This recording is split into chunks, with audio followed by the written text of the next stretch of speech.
What's going on, Steelers fans? You're watching Steelers Talk, and on today's show, I'm going to be talking about 5 breakout candidates for the Pittsburgh Steelers this upcoming season. And I wouldn't be able to do today's show, and heck, I feel like I'd just have a whole bunch of Russian hackers in my DMs if it wasn't for our brand new sponsor, Aura. Go ahead, try our free trial, 14-day free trial, aura.com/chatsports. Every 14 seconds, somebody's identity is stolen.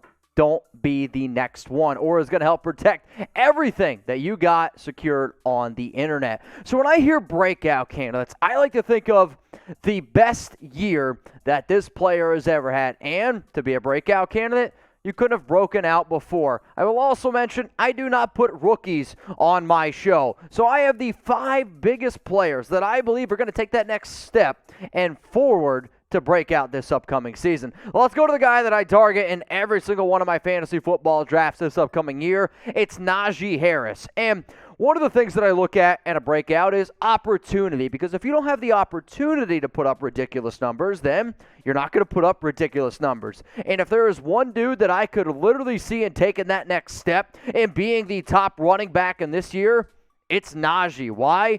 Opportunity and the touches that he's going to get. As a rookie, 307 carries, 1,200 yards, 3.9 yards per carry, 7 touchdowns. I'll say this. I don't really look at Harris and say, man, 3.9 yards per carry. This guy averaging under 4, that's not great. It was the offensive line, right? And everyone watching right now would agree. The Steelers' offensive line has improved. Another year in the league, that's going to help you get better. Hopefully another year with solid coaching, that helps you get better. So could there be an opportunity that he leads the entire NFL in overall rushing yards? Maybe, but in total yards for a running back, if he stays healthy and he gets the amount of work that he had last season, I do think that there is a shot. In terms of the top rushers last season and last season alone, according to yards, Jonathan Taylor, 1,811 rushing yards. Then there's a big drop-off. Nick Chubb, Joe Mixon, Najee Harris, all over 1,200. And then Dalvin Cook at 1,159. Unlike all these other players on screen, maybe Dalvin can still catch the football a little bit, and Joe can do it as well. But if Najee's up around 73 catches like he had last season, and if he improves on that number again, if any running back sits somewhere around 400 total touches, then yes, you have a legit shot here to be an absolute breakout candidate. So what we're going to do here is this. I'm going to make this the pinned comment on today's show, which means you're going to get hit with the YouTube ad break. While the ad is playing, I want you to scroll on down, take advantage of the time, and let me know, do you think Najee Harris can lead the league in rushing in 2022? Y for yes or N for no.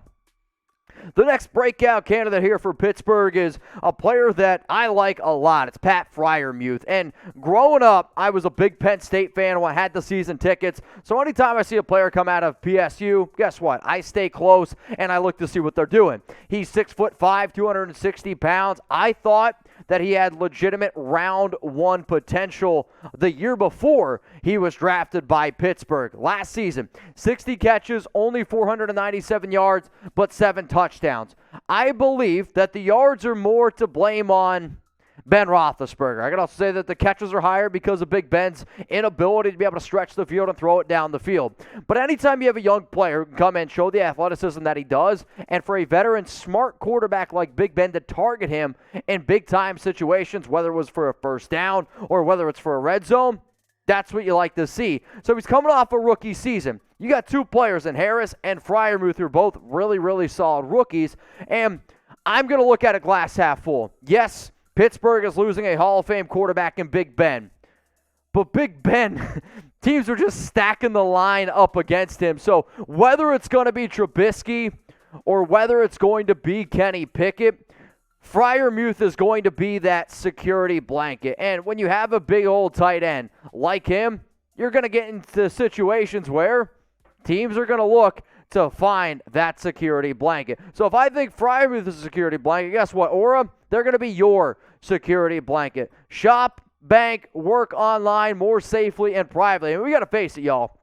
We are on the internet more now than we have ever been on the internet. And I know there's a lot of people out there that are afraid to I don't know, put their credit card online or afraid to do certain things. Why? Because of online hackers. Well, luckily, we are going to be able to help you guys be smarter and be safer online thanks to our new sponsor, Aura.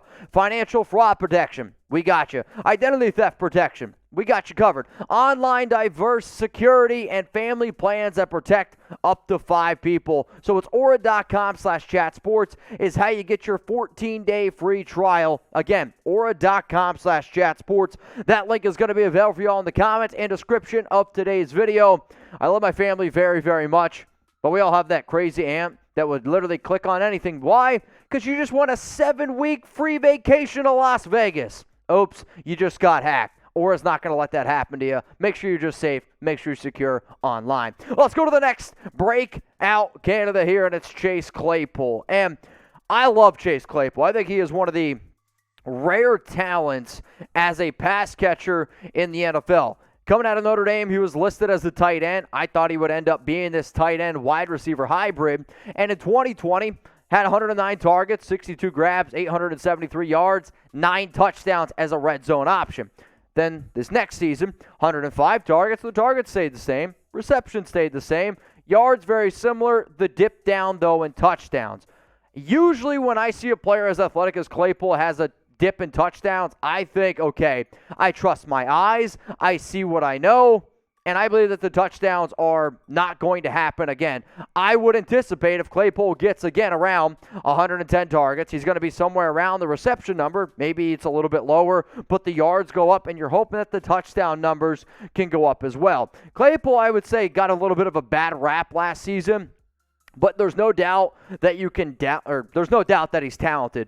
And I would go ahead and say that Claypool is a field stretcher. Claypool, at his height, his size, his long legs, his just ability to run the deep route, that's what he does best. Ben, I don't know if he could even throw it 25 yards at the end of the season. I know Trubisky doesn't have the best rap sheet either. I know you're going to have Kenny Pickett, who is a rookie, but I still think that those guys would be able to throw the ball deeper to Claypool because there's no way Ben would have been able to hit Claypool on a 50-yarder. When you take away somebody's best ability, which is their deep ball, I do think that puts him in a tough situation. So, with this upcoming season, I would say Deontay Johnson's going to be more of your inside receiver, somebody who's going to be your short, intermediate routes. And then, yes, maybe Claypool doesn't have as many catches, but I do believe that instead of, having the 14 yards per catch, it would not surprise me if he climbs up around that 17, 18 yards per catch, because my comp when Claypool came out was Martavis Bryant. So what do y'all think about this? Can Claypool be a legit wide receiver 1 for the Steelers? Type 1 for yes, type 0 for no. I'm still going to bet my money on Deontay Johnson as being the number 1 guy, but when you look at size, being a true X receiver, can Claypool do it? He has the athletic ability. I just think he needs to put it together up here a little bit more. So you guys hitting that? You hitting it? You know what I mean. You hitting that? While you're down there, you might as well go ahead and hit that subscribe button because we're keeping you guys up to date. News, rumors, everything going on around the Pittsburgh Steelers. So if you look underneath the video, there's going to be a subscribe button. All I want you guys to do is make sure you're hitting that. Next player up here is going to be a breakout candidate for the Pittsburgh Steelers is Alex Highsmith. And I got high hopes for him. So I've always been a fan of him since he came out of Charlotte, and this has actually been a player that I've mentioned before on Chat Sports as being somebody that you shouldn't sleep on. And last season, TJ Watt had a few injuries, which, is going to happen from time to time. And Highsmith, who you saw early on as a rookie, played in almost every game, started in 5, then this past season had 16 starts underneath his belt. He's a hell of a player. 74 tackles, 6 sacks, 15 tackles for loss. And a lot of times when I look at breakout candidates, I look at players entering their 3rd year because your rookie season, you're just trying to learn what the NFL is. Your second season, you're trying to adapt to your NFL playbook. Or you're trying to just learn the ins and outs of what it takes to be a professional. And then your 3rd year should be your year where you end up breaking out. So all I'm saying is this. Do not be surprised if this is going to be a guy that gets double-digit sacks, and you're hoping in that 3rd year that he's able to take that leap. And a lot of teams, they're not going to put the concentration on Highsmith. Why? Because TJ Watt's there. And not that Highsmith isn't a good player, but if you were a defensive coordinator, or an offensive coordinator, that's where your concentration is going to go. It's going to go on TJ Watt. It's not going to go on Highsmith. And if he gets one-on-ones, I'm going to bet on Highsmith. So if you guys are pumped up right now, okay, like the video. If you're excited to watch TJ Watt rack up the sacks this upcoming season, he broke the record. I know what it says. I watched the game where he got ripped off of a sack at the end of the year. He deserves to be the sack leader, and if you agree with that, like the video. The final player that I'm going to bring up here is Ahkello Witherspoon. His versatility is special, and in today's NFL, you need versatility, especially with the Pittsburgh Steelers, because, we talked a lot about offense, but if this team wants to win and if they want to take the next step, yes, you need solid quarterback play. Obviously, you need Harris, Freiermuth, Claypool, but this defense needs to play at a top 5 level. And Witherspoon, I thought he played well in limited action last season. Only was able to play in 9 games.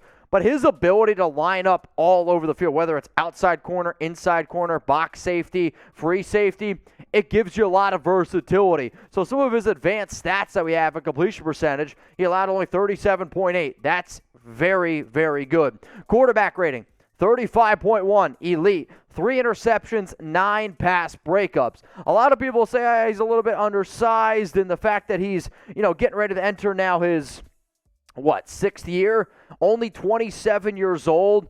He's getting ready to enter the prime of his career, and I thought Pittsburgh did a really smart thing here by going out and getting Ahkello Witherspoon. So those are my 5 breakout players. Jeremy Beadling and I, producer here at Steelers Talk, put together his list. I put together my list. We got together on one list. If you don't like it, Chat Sports is interactive. So let me know a player that you think could break out for the Pittsburgh Steelers this year.